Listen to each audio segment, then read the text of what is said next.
Hey Winter, just wanted your opinion on this video. Since I know you like making fun of carriers so much, I figured making a video on how bad this unit is, thought you would take note. Winter, carriers aren't IMBA, and I don't suck. Welcome. Today we're going to be breaking down why the carrier is a bad unit that no one uses. And it's really bad in important scenarios. Echo Cross has come up with not one, not two, but 6 minutes of evidence. Things like they're not OP. It takes 3 Phoenixes to kill 1 carrier or 6 Marines, or 5 Hydras. And now, honestly, I have to agree to start. The carrier doesn't even have an attack. So, eventually, depending on how long all the parts can work, the carrier may just break down and fall out of the sky. Of course, really the more relevant part is the interceptors. So, let us see the evidence here. Is the carrier IMBA, or do we all suck? I'm excited to find out. So the title of this video, Why Carriers Are Bad and You Should Stop Target Firing Them and Stop Building Carriers. And it is listed under StarCraft in 1998. So now I'm not particularly convinced that in StarCraft Brood War carriers are bad either. But this does seem to be based on the fact it looks like StarCraft 2. StarCraft 2. So, to start. Okay, here we see Phoenixes. Here we see a carrier with 8 interceptors, and then the Phoenixes kill all the interceptors. Yes. And then the carrier doesn't have any interceptors, and therefore it just dies.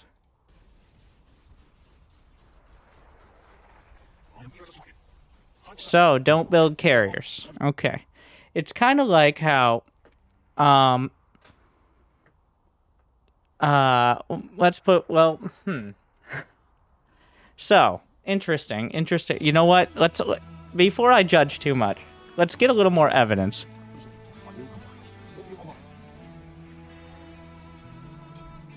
Okay, so here's a lot of carriers. Why it's better to not target fire carriers. First, I'm not sure how much of this.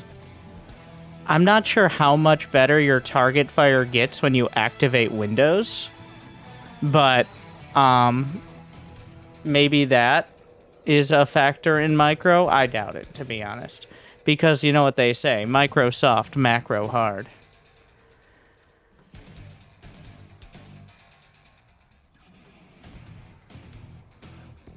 But let's see here. We have Phoenixes against carriers. This is HD is where this is. It says 1080p. So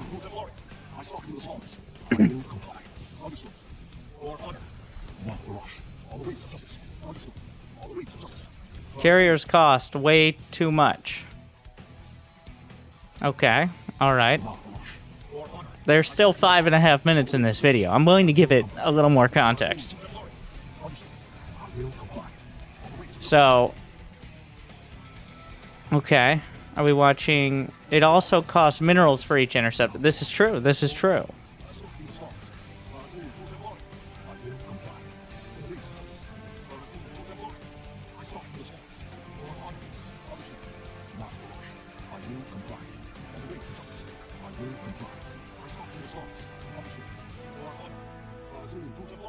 It takes significantly less minerals and gas to defeat carriers. This is the case, yes. Like, let me show you this evidence here. I think there's a lot of evidence to back this up. I'm just going to show you a quick fight where you can see way less minerals and gas just defeating carriers. Let me just real quick. I know, this is a little self-serving, but I think we have a good example of this here. Here we see Sue with his much larger army that does actually cost more against Zest, who built carriers. who, like Zest, a foolish player known for making bad decisions. So we're going to watch as the superior mineral, like, honestly, it's really not that much of a cost difference here. So Sue's going to easily win this battle. Carriers are still going to work on whatever they can. The interceptor count is dwindling. But as you see here, Zest has chosen the a poor composition because, like, Corruptors are a direct anti-air unit. Corrosive Bile, shotgun volley, blasts up but does not land. He's not even target firing. He's taking your advice here. I'm not sure why he's not target firing, but maybe he just understands that it's not worth it. They're propelled by their sick sheer micro there by anger Zest. at having so little range. A round of stalkers, as I pointed out, they have so Sue little just range. easily dispatching this army. Is doing a whole lot of not losing, but I'm not sure what his plan is to actually win this battle. Doesn't he know carriers are bad, The though? Corruptor Roach, 22 Corruptors. He's built a bunch more Ravagers. No spellcasters on either side. We're just brawling it out here. Yeah, we're just A-moving, Which like on the unit paper tester. should This is favor essentially Zest. unit tester. This isn't actually a real match. As Sue has lost 3,000 If you're going gonna to keep watching the vid, it explains that Corruptor... Okay, no, oh, I'm sorry. It explains that,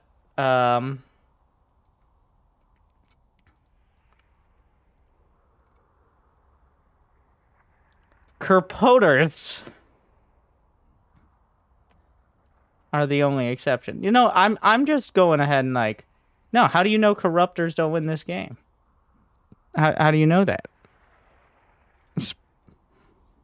I'm like, honestly, here I'm seeing Zest cheating, that Warp Prism's kind of a big because Protoss being able to build more than Zest, just carriers, moving his way we around. already established over Void almost 12 Race. years ago when StarCraft 2 came out. We established that as being very OP.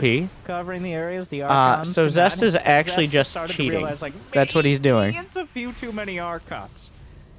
So I really reluctantly think we built should stalkers banish him here to the mix Korean things up a military, bit. which The apparently Charge-Lots warped in. he also Zest won't be doing. continues breaking through. Some of the charge lots between a rock and a hard place. The As you Archons making can their see way there, up. the Void Race It appears target Zest firing have the decided extractor now out is of the time. shame. The Corruptors trying to focus, but the swarms of interceptors not nearly enough. Zest. I'm not sure what happened there. Sue must have just taken pity on Zest because of his devious ways. I don't know. But that's a small example of carriers losing. But it's because Zest was cheating. So let's see more evidence.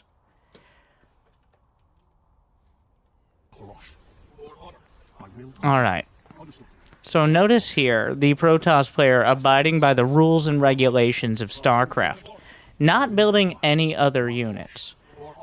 Because if you are an avid arcade gamer who wants to play StarCraft but doesn't actually want to press the ranked button, you probably play Mana Battle. And Mana Battle is when you can only build one unit at a time. It was a favored game mode of Day J, rest his soul, one of the Wings of Liberty content creators, because it was very accessible content for newer players. But a lot of players, and I think our good creator here, might not understand that in regular StarCraft, you are occasionally given a permit to build more than one unit. So, like, this is a bit of, like, one of those scenarios of, like, who would win? Like, a winged hussar. Yes. You know, when the winged hussars arrive, things dramatically change, whether we're talking about Age of Empires or history. A winged hussar up against a winged hussar jumping out of a battleship into the water, in which case it is not quite as good and also not really as effective. But usually you'd supplement that by, you know, having the battleship. Which is kind of an illegal move because then you would have a different unit. All right, so here we have Marines.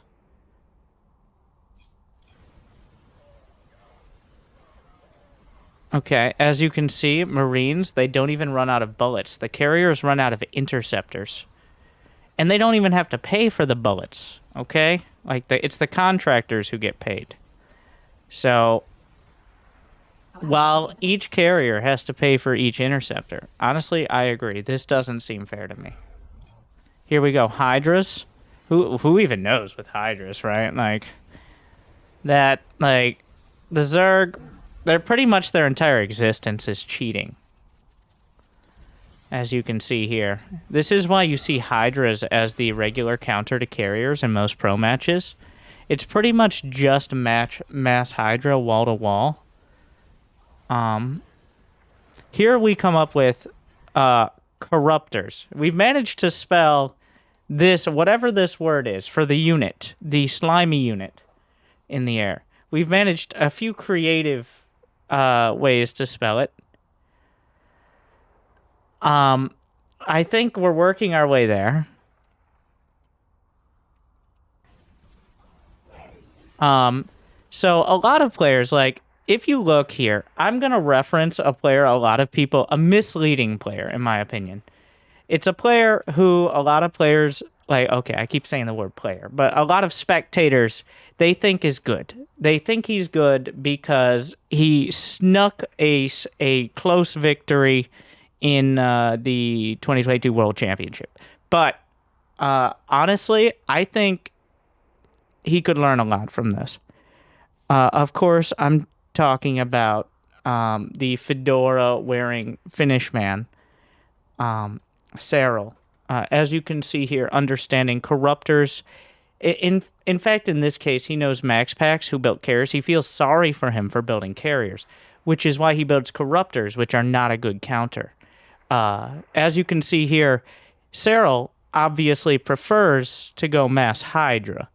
If you look at this battle, you don't see any Hydras at all. In fact, this game, I believe he doesn't get a Hydraless Den, despite MaxPax building carriers for most of the match. So what this means is that Serral takes pity on MaxPax for picking such a poor unit and decided to use these much less powerful units, Corruptors, Queens, essentially none of the units we've had described so far. And he uses those in order to assert dominance on his opponent.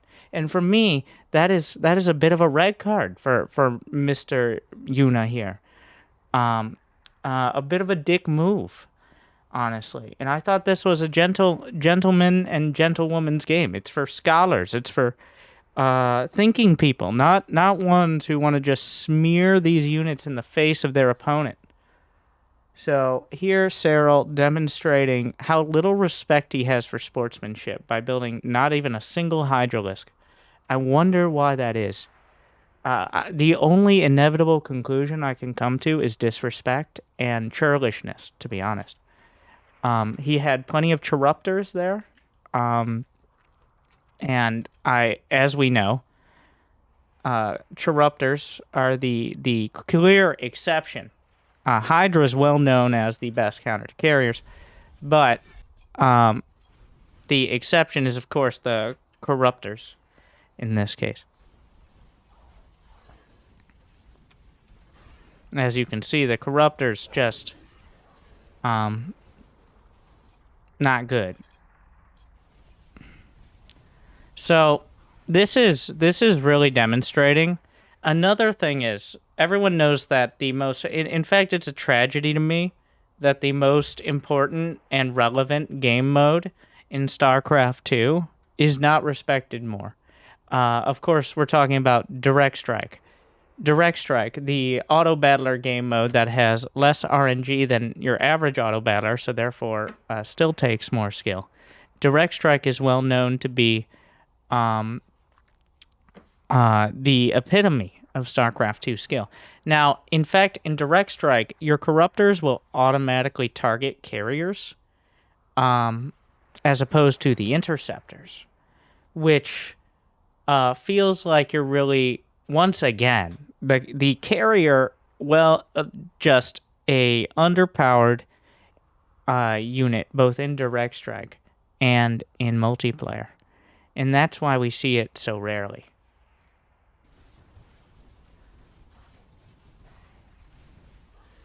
New subscriber detected. The skybox is chillin' for 12 months.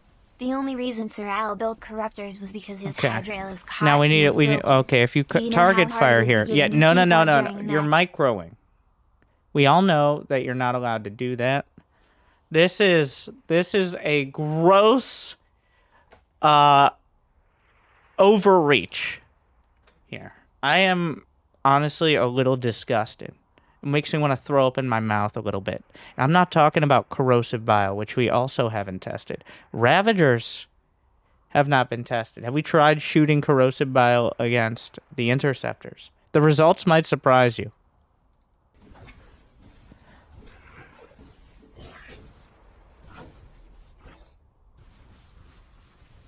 Oh, here we have queens. So once again, this proves it. Once again, going back to this flagrant demonstration of disrespect here. We see Serral has not chosen Hydras, which we all know are a better unit, but instead he's chosen Queens and Corruptors as his anti-air against this carrier army.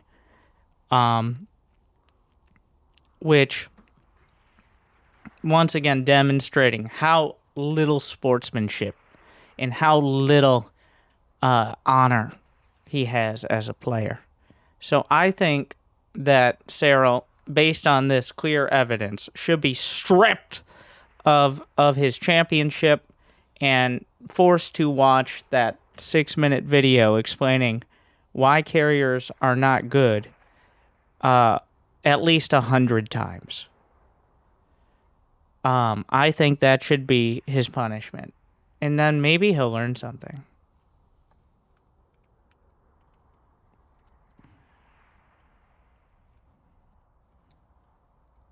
All right.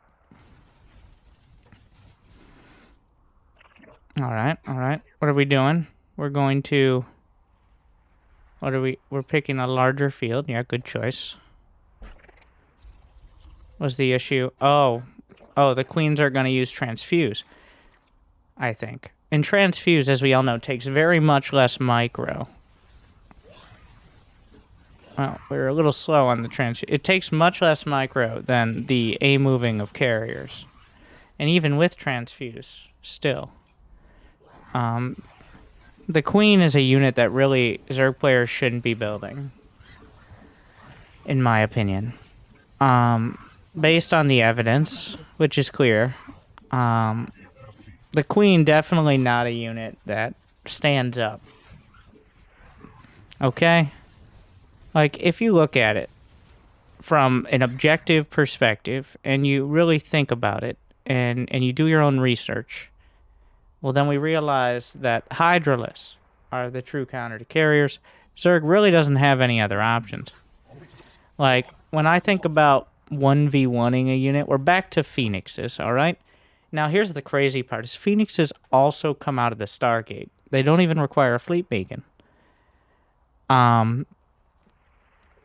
So, I'm not even understanding why at this rate, I've seen enough. I don't even know why the carrier's in the game. Personally, I agree. The carrier should be removed.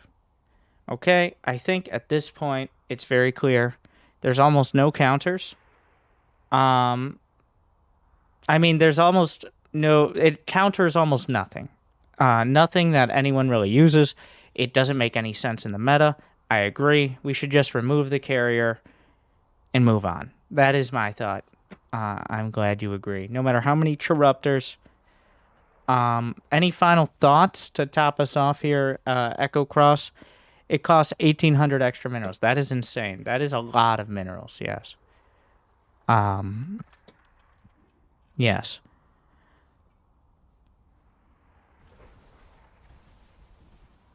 Yeah. I just want to ask one thing, Echo. So when you watch Serral play against carriers, we're going to say, and if you haven't, just pretend. Why doesn't he build Hydras? Do you think there might be a reason for that? Because I can only come up with just flagrant disrespect.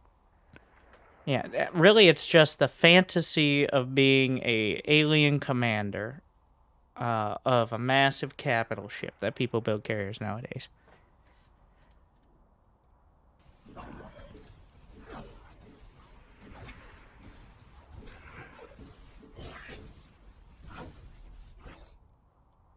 Yeah, I do appreciate how we spent so much time calculating the math. So some might say, I have no idea. To be honest, every time I see Protoss build carriers, I internally scream, let it out. Let it out. Record it. Put it on video. It would fit the trend, to be honest. Like that I'm glad. What I'm proud of is how clear and how much effort was put into this. And I think bringing this to the people's attention, like, you got to put all the facts out there. When you look at it, you think about how many more minerals it takes to kill a carrier, or how many more minerals it takes to use the carrier than it takes to build all these other units. And, like, what are we spending our money on? Where is the money where are the minerals going? Okay? To interceptors. And what do interceptors do? They die.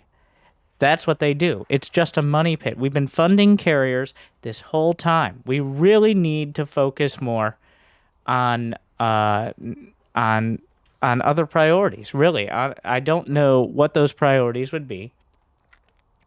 But at this point, I think it's clear the carrier is a lost cause. It cannot be saved and should be removed. I think if you agree, make sure to leave a comment on both these videos. If you agree, make sure to make a BattleNet post about it. That's where the intern is always listening. And honestly, this is a call to action, because I want to know personally what Serral's doing. All right, why does he think he can get away with this? Like, why? What else? What else has he done to win the world championship? Who did he pay off? With all the minerals, he plays Zerg.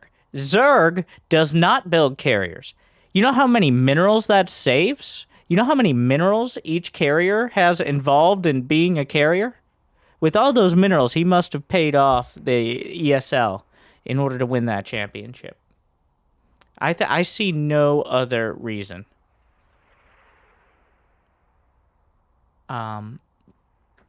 Really, with all the evidence presented. So.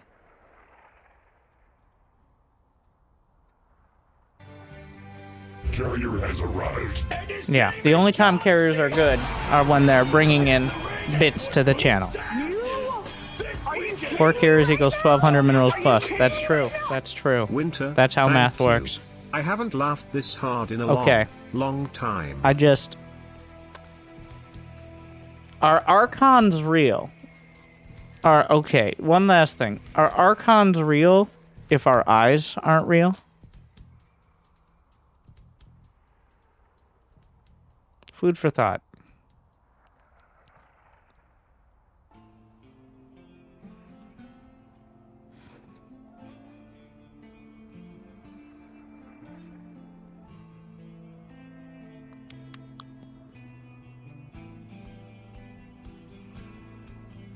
Oh, good. Now I have your attention. Resurrected One is chilling for 47 months.